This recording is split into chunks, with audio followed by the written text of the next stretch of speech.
bienvenue dans l'Instant Paillettes. Alors, je voudrais commencer cette émission en disant merci à vous parce que vous êtes de plus en plus nombreux à nous regarder et surtout à nous partager. Et c'est grâce à ça qu'on peut avoir des invités divers et de qualité. En parlant de diversité et de qualité, aujourd'hui, j'ai l'immense plaisir de recevoir, vous n'êtes pas prêts, elle a commencé comme comédienne de théâtre, elle va vous expliquer pourquoi, mais elle a fait les plus grandes scènes d'Europe. Elle a continué en étant combattante de MMA, une des premières combattantes de MMA féminines. Elle a continué encore en devenant cascadeuse dans des films comme The Serpent Queer sur Netflix ou The Killer du, excusez du peu, hollywoodien John Woo. Et elle est aujourd'hui, avec le confinement, devenue prof de yoga. Bonjour Clément Schreiber, merci d'être venue. Bonjour, mais ça ne veut pas dire que j'ai arrêté toutes les autres activités. Oui, bien sûr.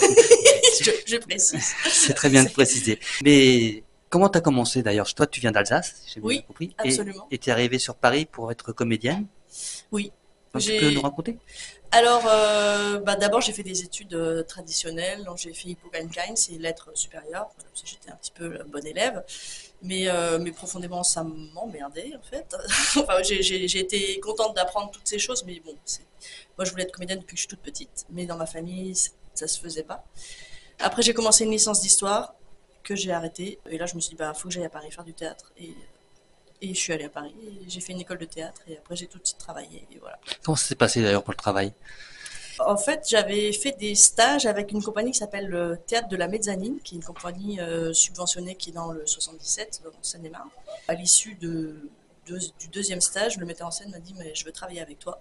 Et moi je me suis dit oui, mais j'avais tellement peur que... Et dès le premier jour de répétition, je me suis dit « il va me virer ».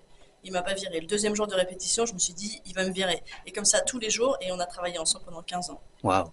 Voilà. Mais il m'a pas viré. Et cette compagnie, en fait, elle est particulière parce que vous avez fait le tour d'Europe. Mais comment on peut, dans une compagnie française, faire le tour d'Europe? Alors, la particularité de cette compagnie, c'est que c'était des spectacles essentiellement sans parole, donc avec des gros décors, des musiciens, de la boue, de l'eau, plein de choses. Quand on partait, on avait 2 gros camions. Et donc, du coup, c'est des spectacles qui sont jouables partout. Alors, souvent, on me dit, mais c'est quoi? C'est du mime? Je dis, non.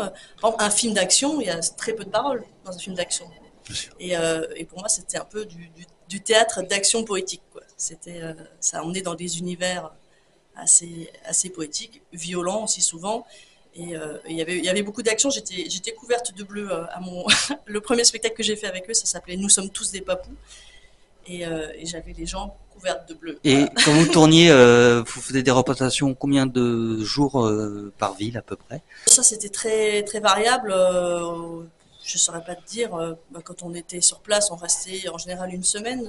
C'est déjà le temps du montage. On jouait peut-être 2-3 fois et après le démontage, on partait. Et si on partait, par exemple, on allait souvent au Portugal. On faisait plusieurs villes du Portugal, du coup, parce que comme il y a la route pour aller jusqu'au Portugal. Et qui c'est qui vous embauchez? C'est la ville? C'est vous qui démarchez? Ça, c'est la vie d'une compagnie de théâtre. En fait, ils ont des gens qui travaillent pour eux pour leur trouver pour leur trouver des partenariats. Et souvent, on retournait aux mêmes endroits. En fait, après, Et ça s'est arrêté pourquoi, au bout de 15 ans? Les dirigeants de la compagnie, donc le metteur en scène et son épouse qui faisait les musiques des spectacles, sont partis à la retraite. Du coup, tu as enchaîné avec du café-théâtre? Non, le café-théâtre, c'était simultané. Ah, simultané. Oui, j'étais dans 2 univers totalement différents, théâtre plutôt subventionné et théâtre un peu café-théâtre, théâtre privé, vaudeville. Voilà, vaudeville, et puis un peu mon cul sur la commode, faut le dire. Mais je me suis beaucoup amusée à faire ça parce que il y avait beaucoup d'improvisation aussi, et puis c'était tous les soirs sur scène. Et il faut y aller avec l'énergie, il faut emmener le public. Bien sûr. Les textes, il y en a qui sont bien écrits, il y en a qui sont un petit peu moins bien écrits. Donc ça se joue beaucoup sur les comédiens. Ouais. Et donc du coup, le fait d'être sur scène tous les soirs, tu apprends ton métier, quoi. On va voir d'ailleurs une petite extrait de bande-annonce, une pièce que tu as écrite d'ailleurs. Oui, à l'époque que j'étais en couple avec Nicolas Koretsky et on a écrit ensemble une comédie romantique qui s'appelle À poil et sans écailles. D'accord. La bande-annonce, c'est maintenant sur Instant Paillettes. Vous êtes dans le spectacle? Je suis catcheuse, semi-pro. Vous bandez de nous, c'est ça? Eh, c'est pas à Vouvray que je vais tomber sur une pro du cul qui fait des exhibs sur internet.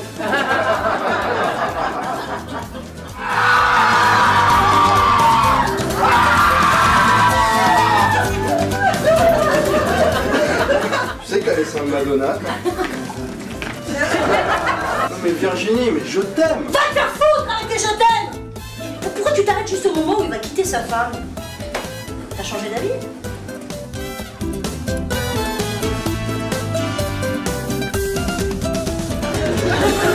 Tu sais quoi que t'en kiffes, toi?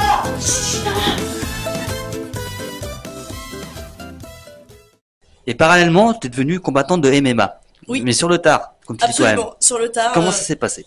Bah, j'avais rencontré quelqu'un qui m'a dit bah viens, je t'emmène dans ma salle, et il se trouve que c'était du MMA, et donc j'ai découvert le MMA comme ça, et je me suis dit ouais, mais c'est génial, c'est comme une bataille de clochons qui se termine jamais quoi. On est debout, on se tape, on est au sol, on se tape. C'est super.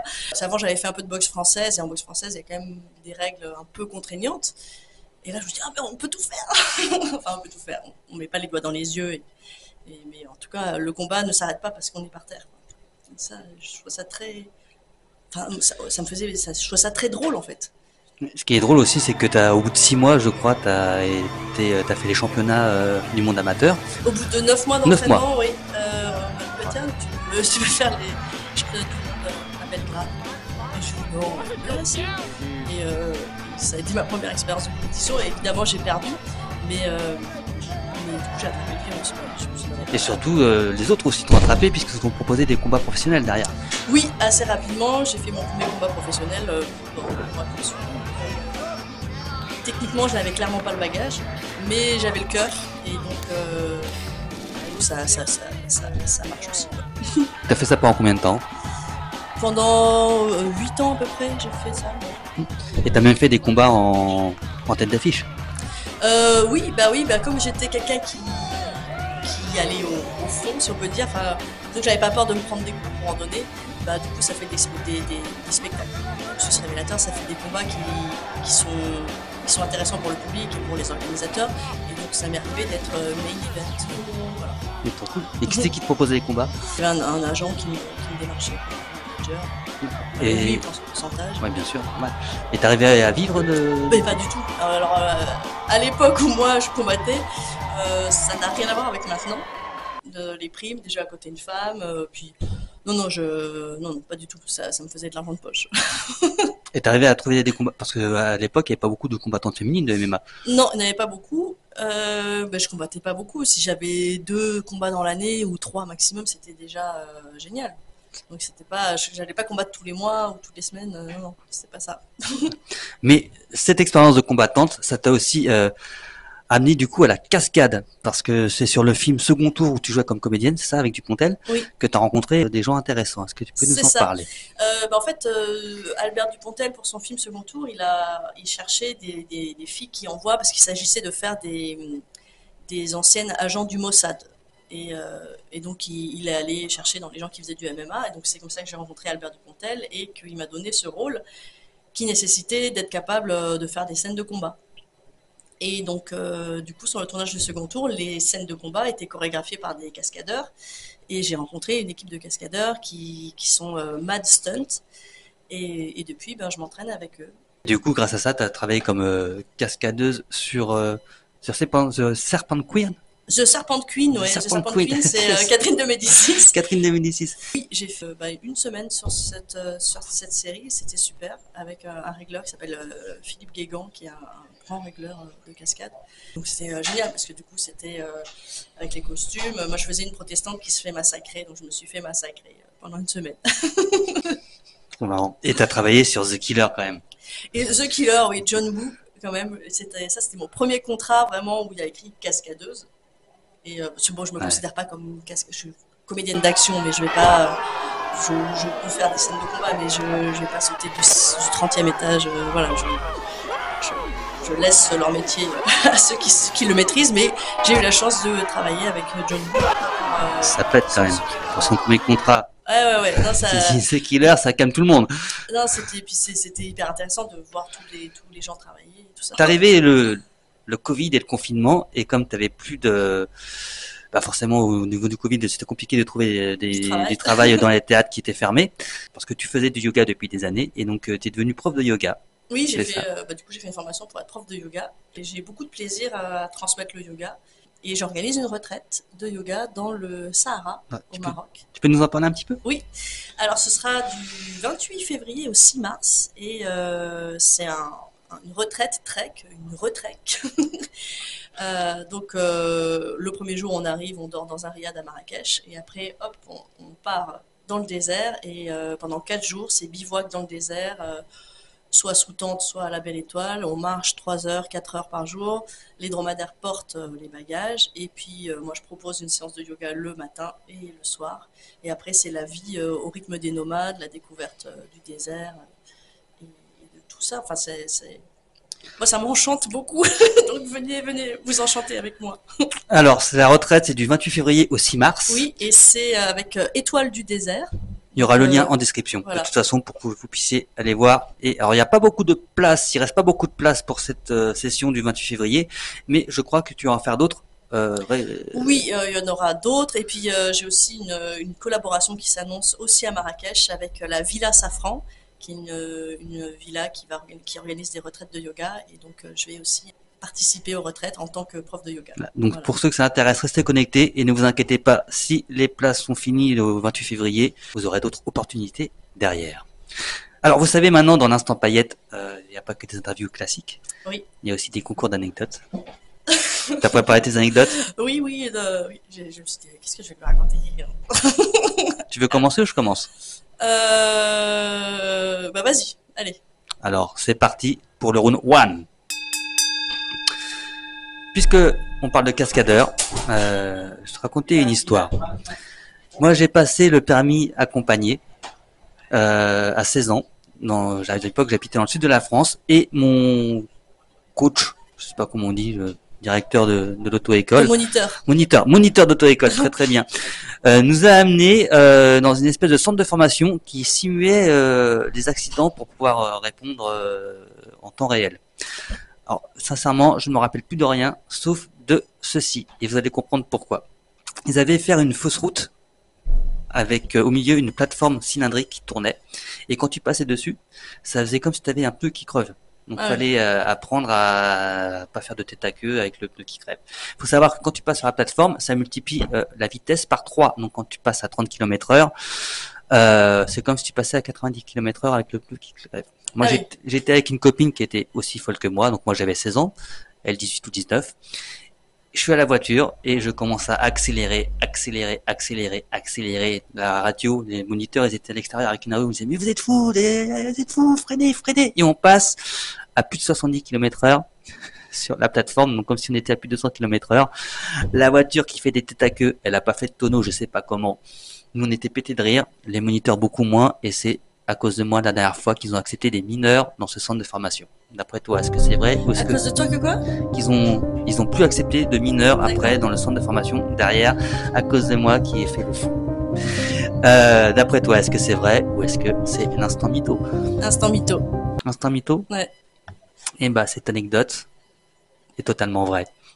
Bah il y a quelques mois, je sortais du coiffeur et je vois un pigeon qui était blessé, qui avait l'aile, enfin carrément la peau à vif quoi, donc vous voyez le sang. Enfin un pigeon parisien quoi, il était comme ça sur un rebord et il me regardait. Du coup tu l'as mangé? Je suis végane. Je l'ai regardé, il m'a regardé et je me suis dit bon, je peux pas le laisser là, donc je suis passée à Monoprix, j'ai pris un carton et je l'ai ramené chez moi. Et là, je suis allée sur Internet pour voir qu'est-ce qu'on fait avec un pigeon, tout ça. Et j'ai vu qu'en fait, on pouvait les amener à Maison Alfort, à l'école vétérinaire, pour qu'ils en prennent soin. Sauf que moi, j'avais pas, Montreuil, Maison Alfort, tout ça. Déjà, il était pas bien dans le carton quand j'étais rentrée de chez le coiffeur, donc je me suis dit galère. Et donc je me suis dit je vais prendre un Uber pour aller le déposer. Donc j'appelle le Uber et le mec il me voit arriver avec le truc, je lui explique un peu.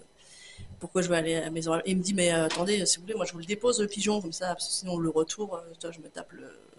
Et il avait l'air tout à fait honnête, le gars, donc je lui ai confié le petit pigeon.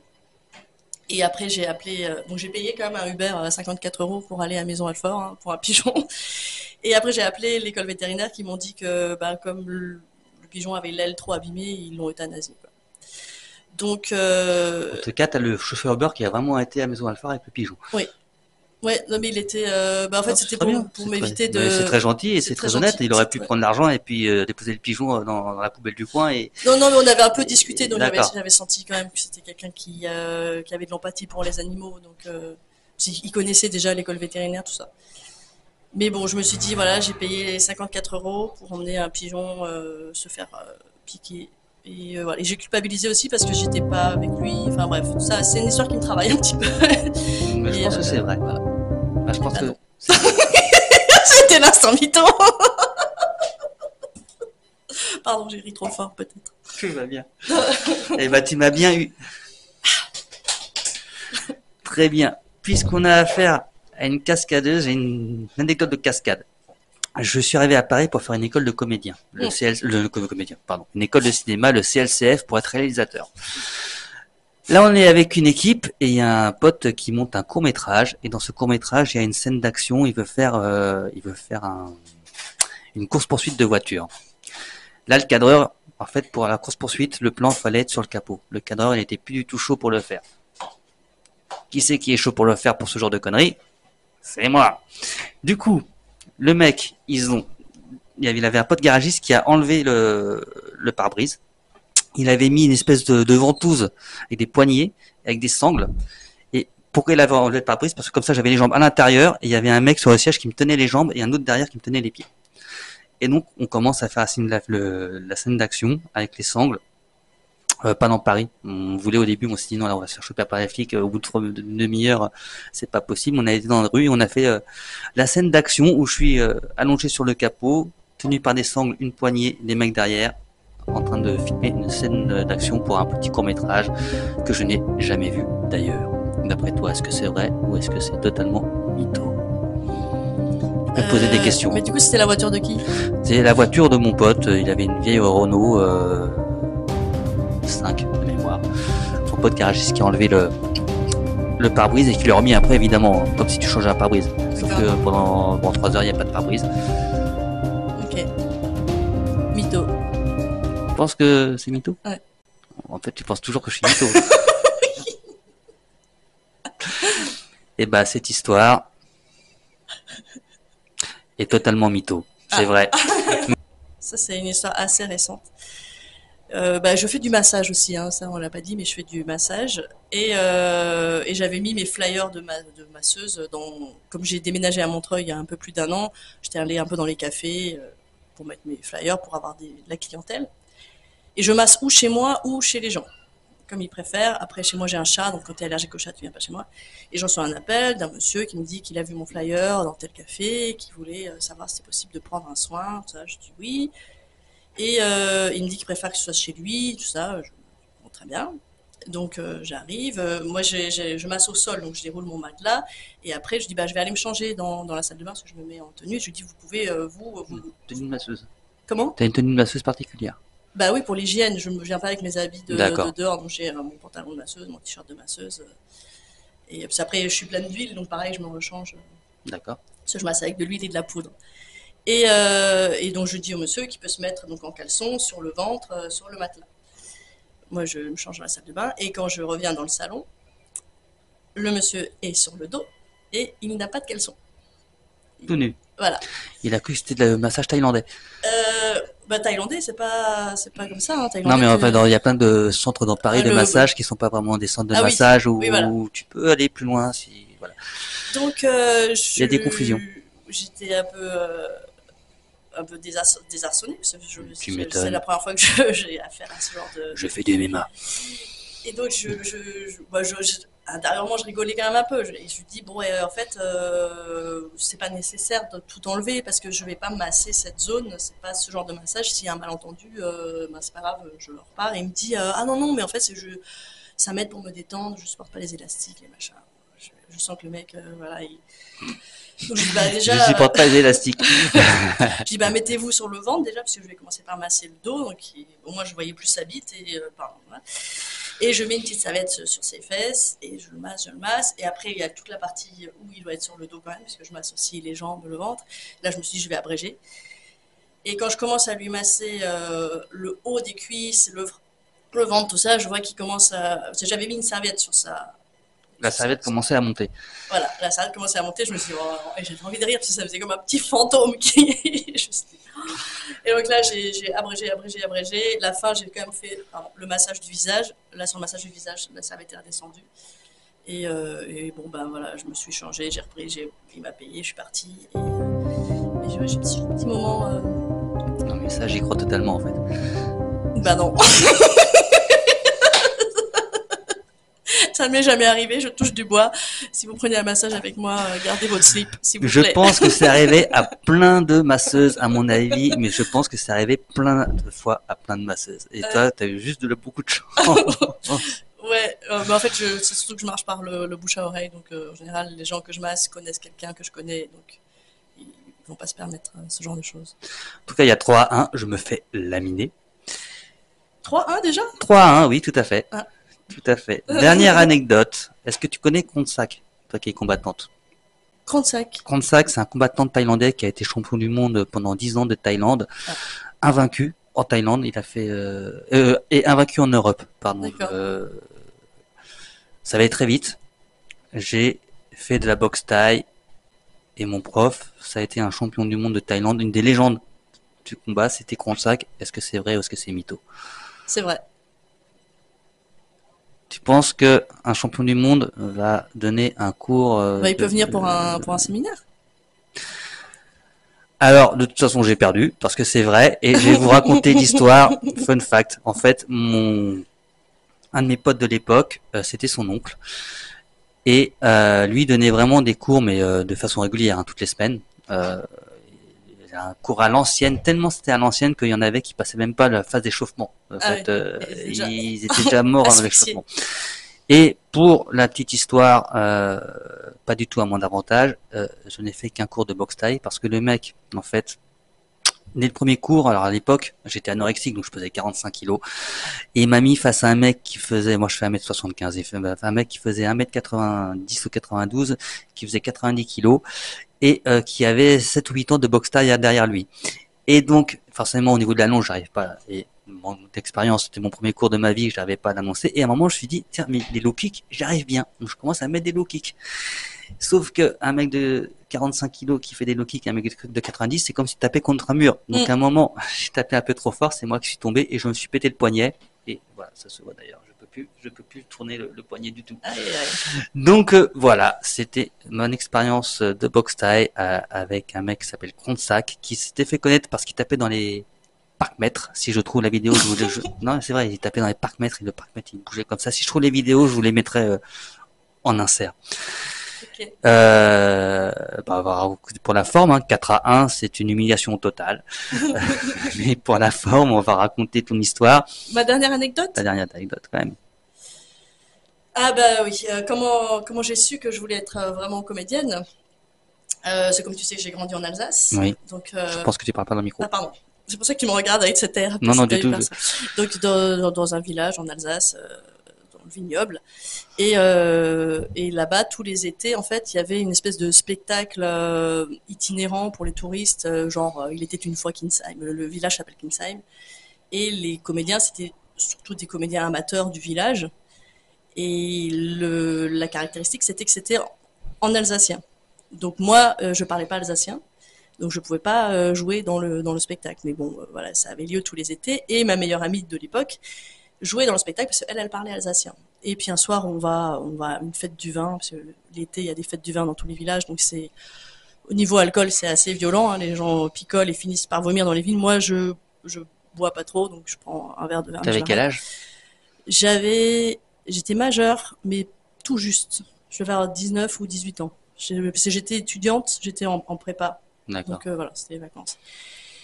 Ma pote, elle, se murge, on peut le dire. Et je dormais chez elle parce que ses parents n'étaient pas là. Et le matin, quand il s'agit d'aller faire le spectacle était à 11h. Elle me dit non, je peux pas y aller.